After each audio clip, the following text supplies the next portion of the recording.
Right guys, I'm playing with robots. I'm playing this on my MSI Raider GE67HX gaming laptop. My laptop's got 16 cores, 24 threads, 8 efficiency cores, 8 performance cores. It's the Intel i7 12800HX. It's got NVIDIA GeForce RTX 3080 Ti laptop GPU, which has got 16 gigs of VRAM. It's got 32 gigs of RAM, fully upgradable to 64 gigs of RAM. It's got 3 terabytes SSD in one slot. It's got 2 slots, M.2 slots, M.22, which is the slot, and in one of the slots you got 2280, which has got 1 terabyte. In the other slot, it's got 2230, the smaller SSD with 2 terabytes. It's a Windows 11. The main reason why I did not upgrade my laptop, and I'm going to say this like truthfully, is because of the cost of the sticks. The 32 gigabyte sticks actually cost like $100 each. It's quite, in fact, it is really expensive to upgrade the RAM. So paying $200 for RAM just didn't make sense to me. So that's the main reason why I've never actually ever this guy is destroying me. That's the main reason why I've never actually fully upgraded my my RAM. Wow, I still destroyed his robot. Damn. He was annihilating my robot, but I still annihilated this. So what I'm saying is, when I did my research online, they said that people that do a lot of media creation work and all that stuff on their laptops would require that extra 32 gigabytes. So the 64 gigabyte is actually necessary for people who do a lot of media type of work. So if you're a media type of person, like you make a lot of videos, you take a lot of photos, you make a lot of documentaries, like like you're a movie type person, like you make those kind of films, like I don't know, anything that's to do with media, then that's when you require that extra 32 gigs of RAM. But if you're playing games, it does help with where RAM actually helps you with is gonna be on your FPS, So basically, if you've got really bad frames per second, like especially with textures and stuff, because some not all, but some like some, oh, who's attacking me now? Right, some how can I put, some graphics cards are not good when it comes to textures. I'll give you an example. When I had my PC, I actually had, I got godlike. Some when I had my PC, I had this graphics card called RTX, which was 480. I had an actual PC computer, and on my computer the actual graphics card was a big graphics card was the RX 480, which was 8 gigs of RAM, right? VRAM. Now this thing could not play games, especially if those games required a lot of texture stuff. Then it was really poor in terms of textures. It was not good, you understand? So that's my Indra. So basically what I'm saying is, when any game that required textures, like high textures, that graphics card performed poorly. So my frames would be so bad, you'd actually think that maybe the graphics card itself could not handle high textures. So if you improve your RAM on your computer, yes, you would actually get a better, you'd get like better frames, you understand? That's when those frames do count now. That's when RAM would count. I think that's how it works. So I'm not saying that I'm a professional, like I know all this stuff about RAM. I'm just simply saying that I think that's when RAM counts. Like if you've got a poor performing graphics card, that's when you really need RAM in your computer. It helps. It would actually help with textures and stuff. But what I'm actually trying to say is that if you've got a laptop and the graphics card is not that good, you would actually add RAM, and RAM sometimes helps with textures and with loading, you know, basically multitasking on your laptop. So what I'm saying is, I think I've said it all. The RAM helps with just memory and stuff, isn't it? But a lot of technologies these days would actually use your RAM as part memory, like part virtual memory, like what the Steam Deck does. Because the Steam Deck doesn't actually have a graphics card in it. It's got an EPU, which is it's got an internal graphics card, yes, and the internal graphics card that is part of the CPU is the one that the Steam Deck actually uses, and it's also based on the RAM of the Steam Deck.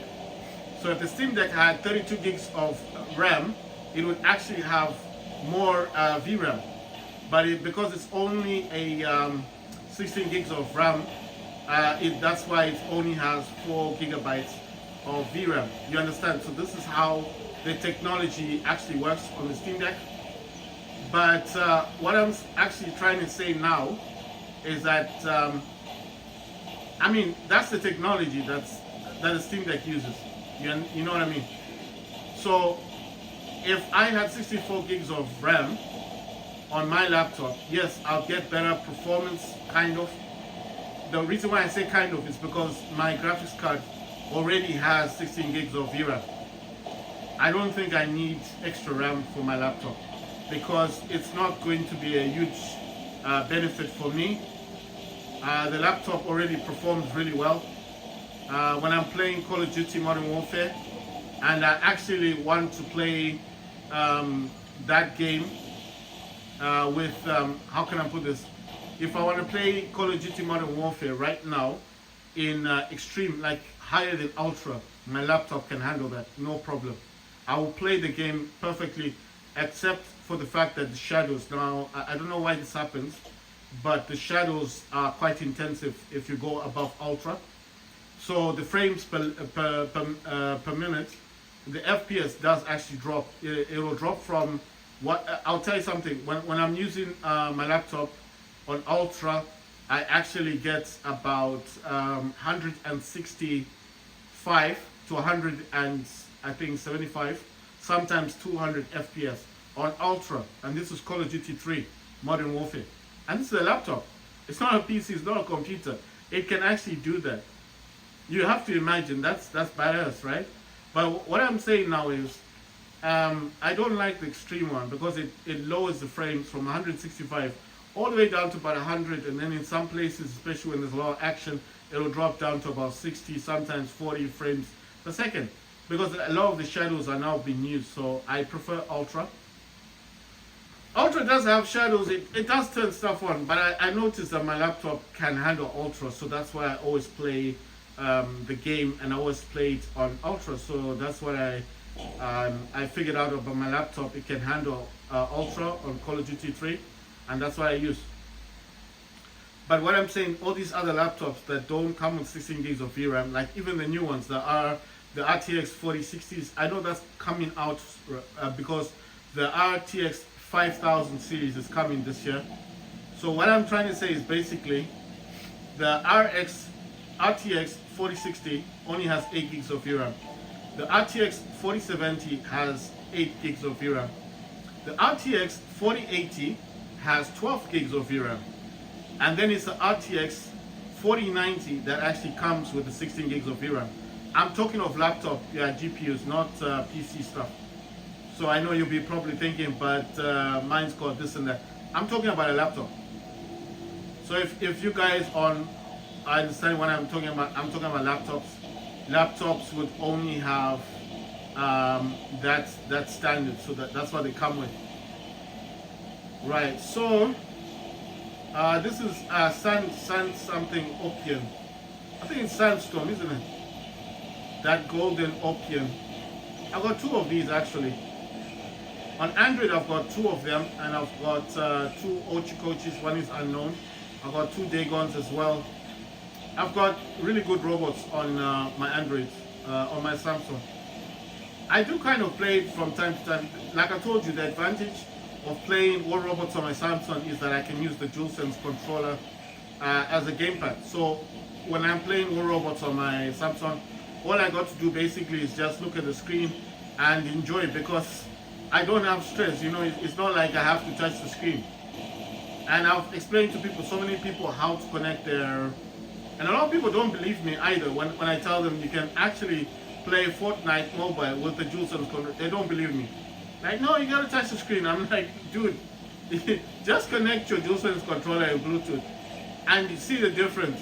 You'll actually enjoy Fortnite. You'll be playing that all day long and you'll actually forget you're playing it on a phone.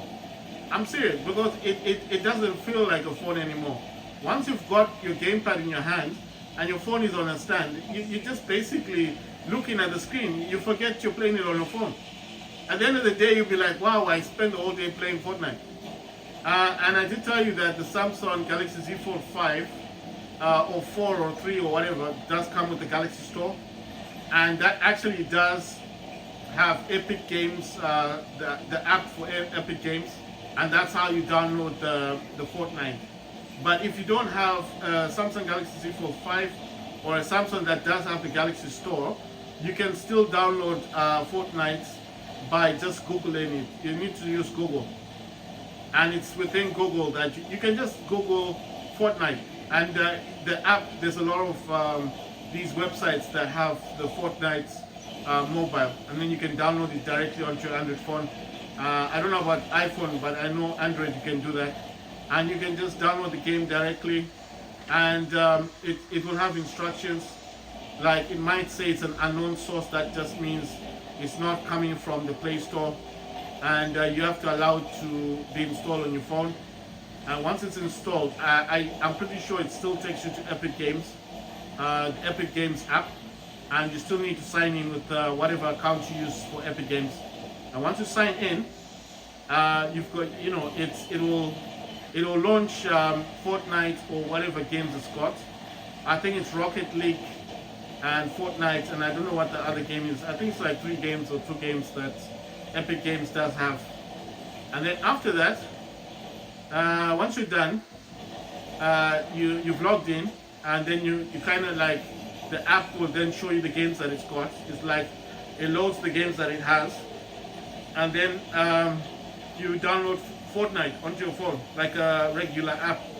And then when you open up Fortnite, like I told you guys, it will then ask you what version of Fortnite you want. The one with the HD graphics, which is, I told you guys, you need about 6 gigabytes of free storage on your Android, or do you want the basic Fortnite, which is not the HD graphics one. Now, the thing is why I keep telling people to download the Fortnite mobile with HD graphics is because you may not be able to update the game to the HD graphics in the future, you know what I mean? So you want to get that option taken care of the first time when you download the game. So don't do that like afterwards, like I'll just do it later. No, just do the option. If you don't have space on your phone, I would recommend that you delete, just delete stuff that you don't need on your phone. Install your game. If you've got games that you don't play, remove them. If you've got photos, old photos, remove those. Or I don't know, you know, like, I think Fortnite is worth deleting old photos for you. You know what I mean? It's just my opinion. Once you've deleted the things that are holding your phone back from actually installing the 6 gigabytes, as I stated, because I do not know if you'll be able to actually install HD graphics later on.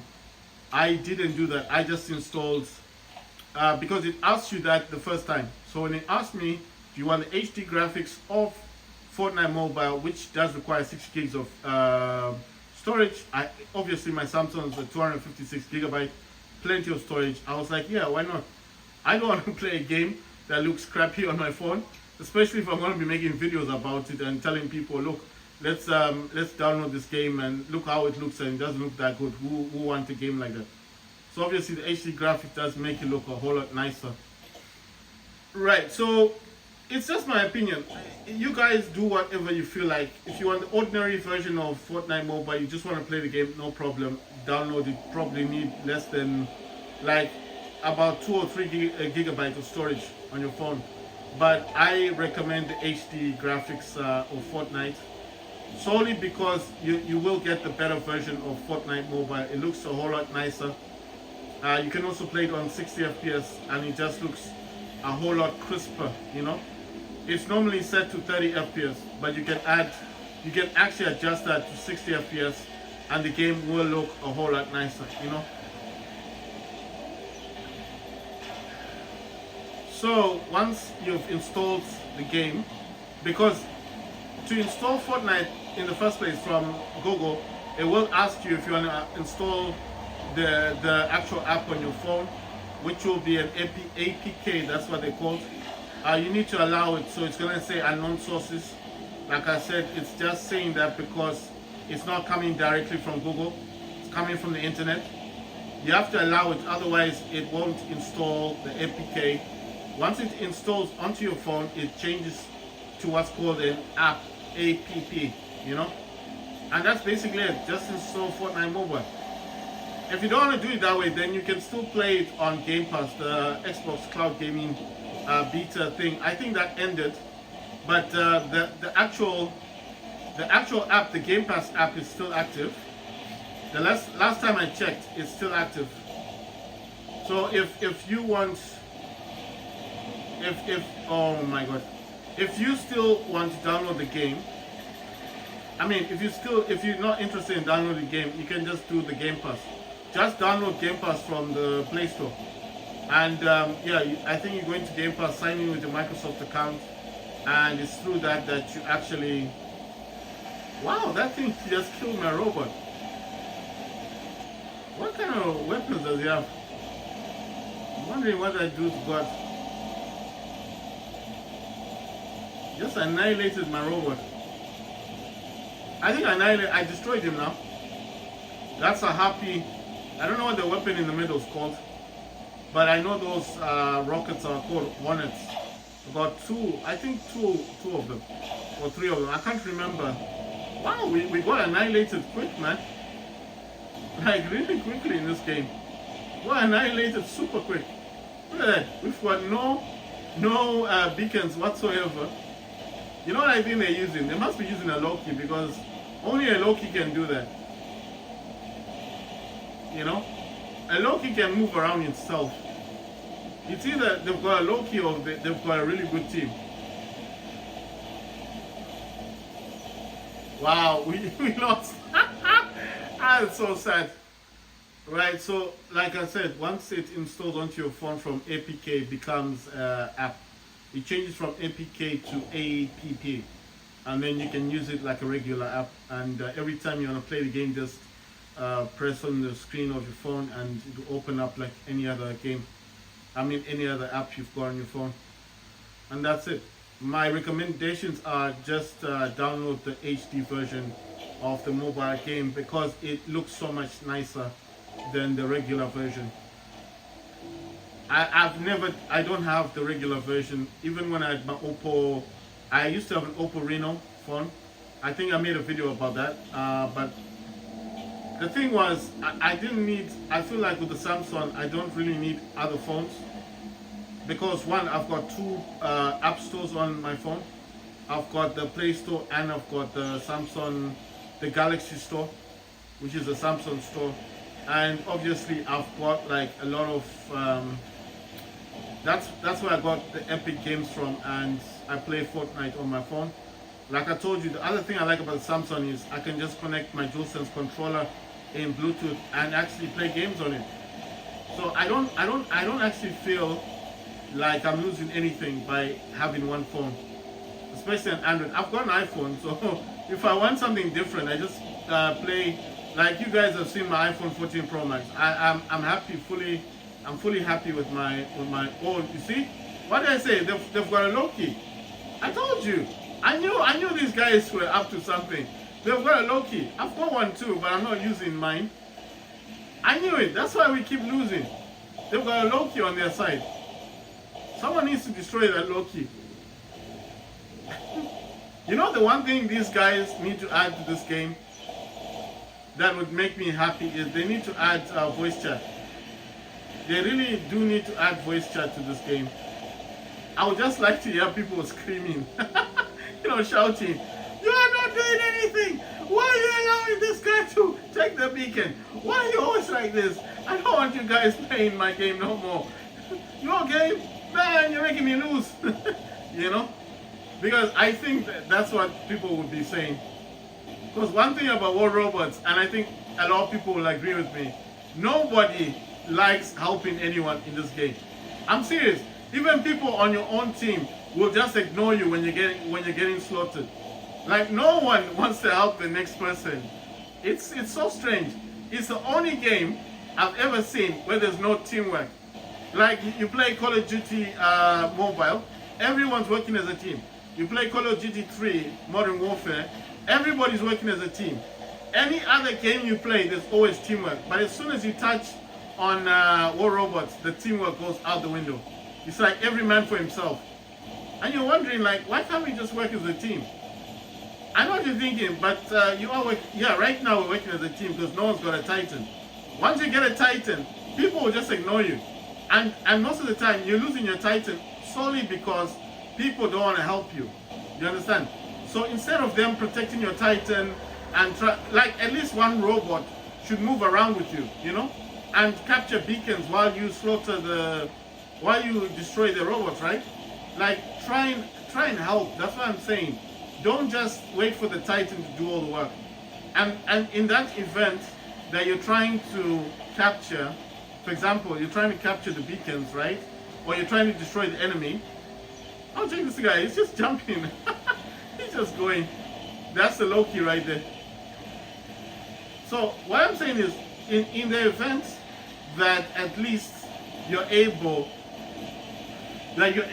to assist the Titan, then I would suggest that people in War Robots work as a team to achieve at least one robot should move around capturing beacons while the Titan is doing his thing.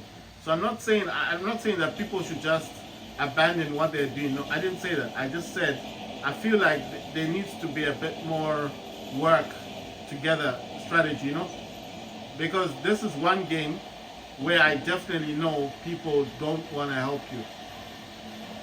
If I right now start using my Titan, no one's going to come to my aid, especially if I'm getting attacked. No one will come and say, "Oh, you know what, we need to protect this Titan, you know, so we can win." No one's going to do that. It's just going to be like, it doesn't matter if you lose your Titan, because that guy's probably thinking, "I've got a Titan," and I'm like, I get that. But if you don't protect my Titan, why should I protect you? You see what I mean? It goes through the window. You can't expect your team members to help you if you don't help them. Because at the end of the day, if you don't protect me, I'm not going to protect you. No matter if I want to win the game or not.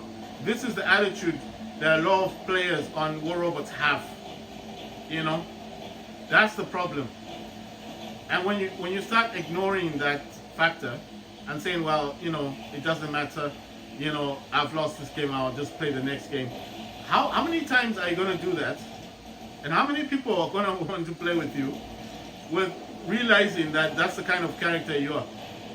You understand what I mean? So no one wants to play with someone who doesn't benefit them. Oh man, you see what I mean? I'm getting attacked here, no one's coming, nothing. Look how many robots I'm fighting. I'm actually fighting a Titan as well. No one will come to your aid. I'll just be like this, getting slaughtered, losing my Titan, and that's it. You know, I think this is the other problem with why I just gave up eventually with this game. You know what I mean? You just end up giving up on this game.